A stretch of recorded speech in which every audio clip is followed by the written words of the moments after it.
Dans cette vidéo, on va voir une facette assez peu connue de Google Maps. Je ne parle pas, bien entendu, de la fonction GPS, ni même de l'application qui est boostée par Gemini 3, ni même aborder les choses un peu surnaturelles qu'on peut trouver ici et là. Non, ce que je veux vraiment qu'on voit ensemble, c'est la partie business, c'est-à-dire qu'est-ce qui se passe lorsqu'on met un mot-clé plus à proximité de plus une localisation. Ok, jusque-là, rien de nouveau, cette fonctionnalité a déjà été vue 1000 fois auparavant, mais bizarrement, il y a quelque chose qui n'a pas été souvent abordé, voire quasiment jamais, c'est la partie filtrage des données. Parce que généralement, tous les établissements de notre liste ne sont pas nécessaires. Dans le sens que si on a un service à vendre, généralement, une fiche comme celle-là sera plus pertinente que celle-ci. Voilà, on se comprend. Disons qu'il y a plus ou moins 3 critères. On cherche généralement des établissements ayant une fiche incomplète, si possible qui n'ont pas encore été enregistrés sur Google Business Profile et qui ont une mauvaise note ou peu d'avis, ou les deux en même temps, ça marche aussi. L'idée derrière étant qu'il n'est pas très grave de passer de 5000 leads à 50 leads pour peu que les 50 derniers leads soient vraiment qualifiés. Il ne reste plus qu'à filtrer ces données. Alors on peut le faire manuellement, j'ai déjà vu des vidéos de personnes qui le faisaient manuellement, c'est possible. Mais à mon sens, c'est quand même se compliquer la vie pour rien. D'autant plus que, le saviez-vous, Google Maps possède ses propres filtres qu'on pourrait qualifier de filtres intelligents, dans le sens que les filtres sont corrélés aux mots-clés. Bon, ici, par exemple, je cible les restaurants, donc je peux aller directement dans tous les filtres. Et là, il y a 3 filtres. Il y a les filtres de prix, la note au moins et les horaires d'ouverture. Alors, il me semble que la version anglaise est un petit peu plus évoluée. Si je mets anglais United States,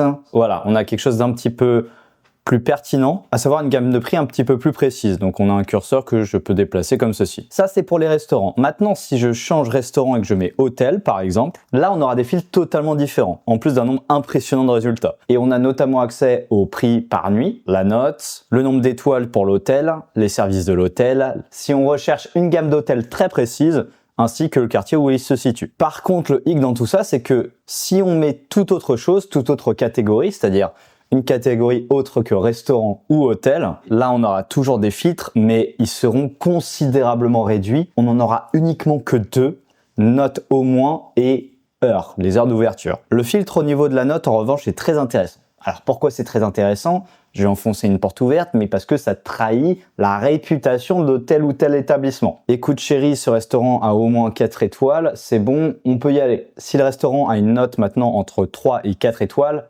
bon, c'est pas vraiment le haut du panier, mais si on vient seul, allez, pourquoi pas. Par contre, si un établissement a une note entre 2 et 3, disons qu'il y a à peu près 0 chance sur 100 pour que vous y mettez un jour les pieds. À titre personnel, je passe régulièrement devant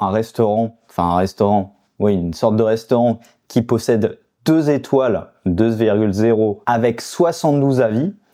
Et disons que je ne sais pas pourquoi il a une note aussi merdique, mais bizarrement, j'ai pas envie de le vérifier par moi-même. D'ailleurs, globalement, c'est pour ça que le nom du filtre s'appelle note au moins. C'est parce que, en tant que consommateur, lorsqu'on recherche une fiche Google Maps, on va éviter celles qui ont une note inférieure à 3 sur 5, disons. C'est un filtre qui est lié à une utilisation de bon père de famille. Le problème, c'est que de l'autre côté, c'est-à-dire du côté du prestataire, ces filtres sont complètement inutiles. On ne veut pas faire une utilisation de filtre en tant que bon père de famille. À l'inverse, on veut cibler toutes les entreprises qui ont une mauvaise réputation. Toutes les entreprises qui ont une note inférieure à 3 sur 5. J'ai récolté quelques statistiques pour vous. Globalement, il y a environ 16 000 restaurants à Paris. Parmi ces 16 000 restaurants, il y en a approximativement 14 000 qui ont au minimum un avis. Parmi ceux-là, 11 000 ont une note supérieure ou égale à 4 sur 5. 1700 ont une note entre 3 et 4. Et tout le reste ont une note inférieure à 3 sur 5, c'est-à-dire 462. Ça représente 3% du total. Disons que ça représente pas grand monde, c'est statistiquement insignifiant, mais c'est parmi ces 3% que vont se situer les plus grandes chances de conversion. Après, on parle des établissements ayant une mauvaise note, mais c'est loin d'être les seuls concernés. On peut aussi faire une distinction entre les fiches ayant indiqué leur site internet et celles qui ne l'ont pas fait. Et là, auquel cas, ça commence à faire du monde, parce que sur le même échantillon, sur les restaurants à Paris, il y en a à peu près 1 sur 2 qui n'ont pas de site internet. Donc une visibilité en ligne quasiment inexistante, mis à part sur Google Maps. Mais on a dit, c'est pas en bataillant avec nos 2 filtres qu'on va arriver à quoi que ce soit. Donc j'ai voulu un peu découvrir s'il existait d'autres façons des moyens peut-être un petit peu moins conventionnels de filtrer les données qui nous intéressent. À savoir, on l'a dit, les établissements ayant une sale réputation ou ayant des fiches incomplètes. Et j'ai immédiatement pensé à l'API officielle de Google Maps, à savoir la version Google Maps sous stéroïdes. Peut-être qu'on trouvera quelque chose d'intéressant là-bas. Pour ce faire, je suis allé sur developer.google.com, j'ai créé mon projet et là je suis dans la documentation. Plus exactement, je suis au niveau de l'API Places, c'est-à-dire l'API qui permet de faire des recherches sur Google Maps, rechercher tel ou tel établissement à partir d'un mot-clé. Et on va commencer par notre première problématique, à savoir rechercher des établissements ayant une note inférieure à 3 sur 5 ou entre 3 et 4, quelque chose comme ça. Et on voit dans la barre latérale à droite qu'on a une option mini rating. Alors ça nous dit quoi? Ça nous dit ça restreint les résultats à ceux dont la note moyenne des utilisateurs est supérieure ou égale à cette limite. Donc en fait, c'est la version API de ce qu'on a vu tout à l'heure. On cible des établissements ayant une note égale ou supérieure à 3. On a donc un paramètre min rating, mais on n'a pas de paramètre max rating. En d'autres termes, on n'est pas plus avancé. Et toujours dans la partie paramètres facultatifs, je ne vois nulle part une indication de site internet, donc site internet true or false, donc sauf preuve du contraire, il n'existe pas non plus. Avec ça, on sait que c'est bien une volonté concrète de Google Maps de pas fournir ces informations, de ne pas faciliter le travail, d'éviter que l'on puisse filtrer ces données trop facilement, parce qu'en réalité, on va pas se mentir, si on veut vraiment filtrer les données, on va le faire et on peut le faire parce que c'est vraiment pas compliqué. Juste, on ne pourra pas le faire directement. C'est-à-dire qu'on ne pourra pas le faire avant de faire notre requête, mais on pourra le faire après. Par exemple, voici une base de données sur Google Sheet. On a approximativement 14 000 lignes et à partir de là, c'est vraiment pas compliqué. Il suffit simplement d'identifier la partie avis et après, tout simplement, on va filtrer. Filter bar condition si c'est less than 3. Et maintenant, tous nos établissements ont une note inférieure à 3. Idem pour la partie site internet. On va filtrer par condition si c'est vide et on aura accès à tous les établissements ne possédant pas de site internet. Il y a aussi un troisième cas de figure qui me vient en tête. Le problème, c'est qu'il n'est pas très direct. Il est aussi plus compliqué à mettre en place. Il s'agit d'aller glaner des informations directement sur le site internet. Mais attention, pas n'importe quelle information. On va chercher des informations quant au niveau technique du site internet. Je vous donne un exemple avec ce site en particulier. Il n'a rien de spécial, sauf si on regarde au niveau du code source, qu'on fait un CTRL F et qu'on recherche la mention WordPress. Et oh bah tiens, ce site internet utilise WordPress. Ok, mais quelle version? WordPress 6.9. Est-ce que c'est la version la plus récente? Oui ou non, etc.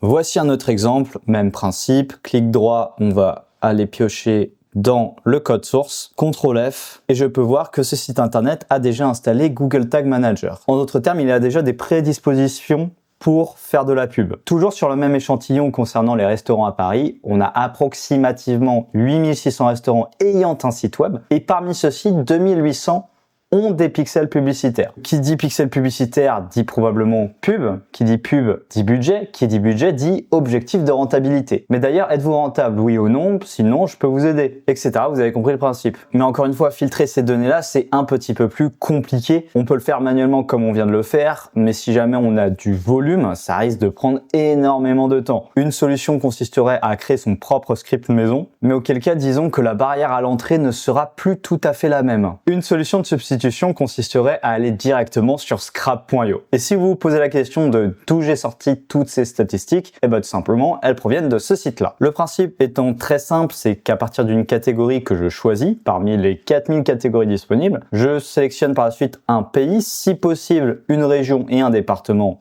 plus une ville, et par la suite, je peux mettre n'importe quel filtre. On va les réinitialiser pour le principe. Donc voilà, on a approximativement 16 000 restaurants à Paris. On a dit que parmi ceux-ci, ceux ayant une note inférieure à 3 sur 5 n'étaient ma foi pas très nombreux. Si on cherche un petit peu plus de volume, il n'y a pas grand monde qui ont un site internet. On est sur du 1 sur 2. Ou inversement, je peux cibler les entreprises ayant un site web et ayant un pixel publicitaire. Et on arrive à ce chiffre-là. Si ça vous intéresse, avec le lien en description, vos 100 premiers leads sont complètement offerts. Et enfin, dernier conseil d'amis, utilisez les filtres, mais attention, juste n'en faites pas trop. Il y a des infos pour dire du coup qui sont intéressantes et utiles et d'autres qui sont juste intéressantes, quoi. Et puis celles qui sont utiles, c'est soit on en fait effectivement juste une information, soit on en fait un filtre. Et c'est aussi quelque chose sur lequel on a toujours un peu de réticence ou du moins de limite, c'est de toujours réfléchir au fait que plus on, et ça c'est un truc que tu expliques souvent, que plus on met de filtres et d'options et de trucs, et plus les résultats vont être bas, et plus on prend le risque que les gens arrivent ils vont mettre leur profil idéal. Donc le mec, il doit avoir entre 18 et 19 ans, il doit être à tel endroit et dans 1 kilomètre de rayon et machin et truc, et du coup t'en as pas assez. Et donc du coup, nous, si on fait ça sur un SaaS, on se retrouve avec des gens qui disent ouais, ça marche pas, je trouve pas ma cible, quoi. Parce qu'en fait, les gens cherchent d'une manière qui est beaucoup plus trop précise.